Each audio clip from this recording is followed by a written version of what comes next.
Let's go across on the phone line to Abhishek, who now joins us. Abhishek, good morning. What are we hearing about this particular visit? Is it going to focus on updating India with the peace talks, or is more likely to be discussed? Well, yes, essentially, so updating on the entire crisis, the Russian position, how the war has evolved. On the face of it, it seems there is a stalemate in Nupur. We can see, if you believe Twitter, it's the Ukrainian side which is winning, and if you go by Telegram, it's the Russian side winning. But the fact of the matter is, Russia has actually lost 7 of its generals. Forget about the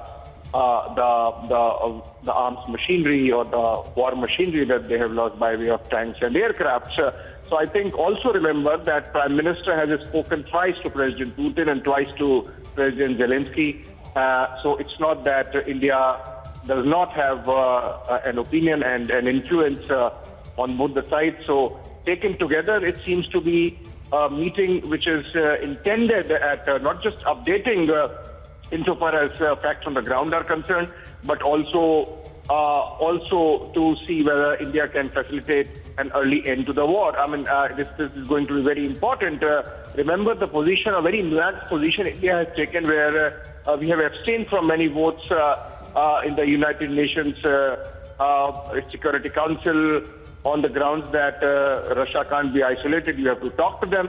At the same time, making it clear that this kind of unilateral action to break territorial integrity of any nation is uncalled for and unacceptable. So I think in that sense, India is in a unique position to exercise some influence.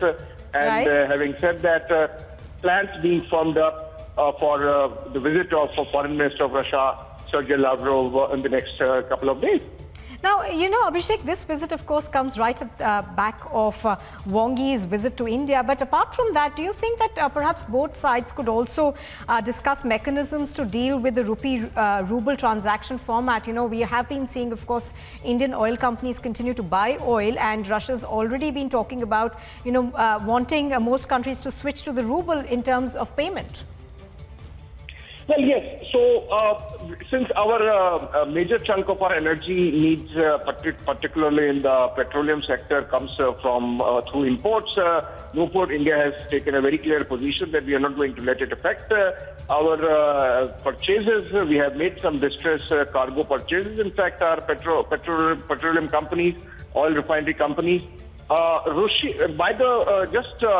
to add to it, the rupee-ruble route has existed for a while, Nupur, since 2017, 2018.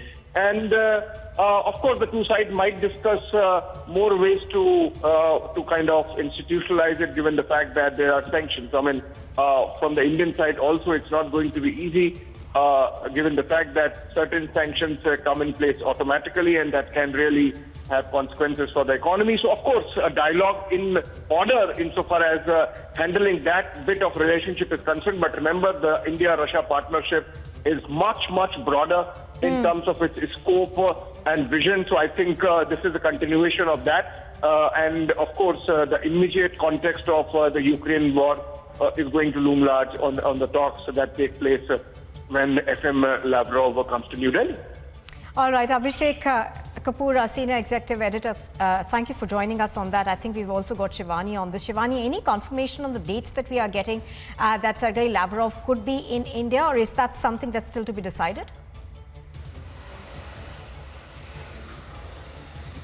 Nupur, the date is still to be decided, as there's no confirmation on this visit, but certainly this will be a very important visit, because after 24th of February, that is the date of the Russian aggression on Ukraine, this would be the first high-level visit from a Russian minister to India, because, you know, India has been showing and maintaining a balanced approach in this particular turmoil that's taking place. And in terms of this geopolitical change that has happened over last 1 month, Russia, the foreign minister, he has also negotiated a number of times and given a number of statements in terms of how it is trying to talk with Ukrainian delegates, as we've seen in a number of rounds of talks that have taken place even in Belarus or in online format too.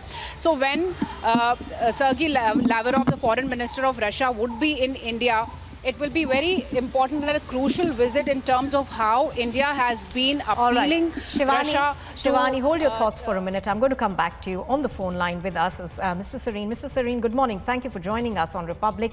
What do you make of this visit that we are likely to see from Lavrov? Do you think this perhaps will bring India also onto the negotiating table? Because we do have a reasonably good relationship with Ukraine as well. Of course, Russia is a time-tested ally.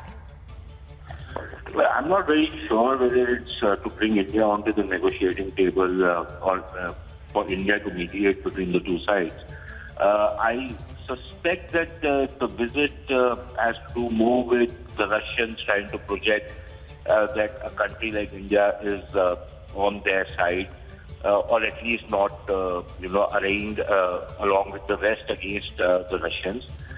Something similar to what the Chinese foreign minister tried to do on his visit out here. So I would imagine that it's more of diplomatic, nuances and diplomatic plays rather than any major breakthrough taking place. I would be surprised if India was to start playing a mediating role between Ukraine and Russia. And I think it's pointless doing that until and unless both countries seek your good offices, and I am not very sure either country is seeking Indian offices for mediation.